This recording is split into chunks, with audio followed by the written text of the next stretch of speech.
पुणे विद्यापीठात, ज्याला पुण्याला विद्येचं माहेरघर म्हटलं जातं, अशा पुण्यामध्ये अशा पद्धतीनं बनावट डिग्रीचं रॅकेट सक्रिय असल्याचा धक्कादायक प्रकार उघडकीस आलेला आहे।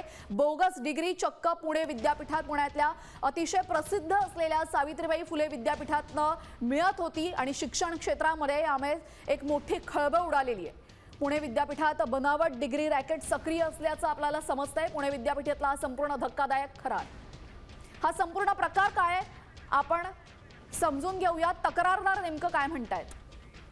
मागच्या वर्षी मी मुकेकरांना भेटलो असं तर ते म्हणले अजून त्याला 3 वर्ष होऊ द्या, तो काम करतोय, कामच करू द्या त्याला, मी तुम्हाला 3ही वर्षाचं certificate, first year, second year, third year आणि डिग्रीचं सर्टिफिकेट हे तिन्ही पण देतो म्हणे, तुम्हाला काही देऊ नका, तुम्ही काही नका करू, बाकी मी सगळं करतो। तर म्हणलं बा किती पैसे द्यावं, तर ते 3 लाख रुपये मागत होते।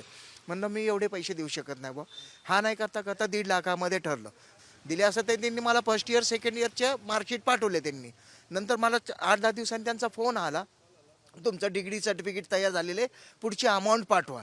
पण म्हणलं सर मला याच्या जरा डाऊट येतोय, म्हणलं तुम्ही पुणे युनिव्हर्सिटीचं पाठवले, 2014 साली पुणे विद्यापीठाचं नाव बदलून सावित्रीबाई विद्यापीठ झालेले नाही, बोले तसंच येतं, ते आमचे कर्मचारी लोक तसंच करतात। डुप्लिकेट सर्टिफिकेट देण्याचा एक व्यवहार ठरला, ज्यामध्ये पहिल्या वर्षाची मार्कशीट, दुसऱ्या वर्षाची मार्कशीट, तिसऱ्या वर्षाची मार्कशीट, डिग्री सर्टिफिकेट या सगळ्या गोष्टी तो मला बनवून देतोय। आणि ते देत असताना त्याच्यामध्ये त्यांनी मला 3 लाखाची मागणी केली, तर आमच्या 1.5 लाखामध्ये व्यवहार ठरला।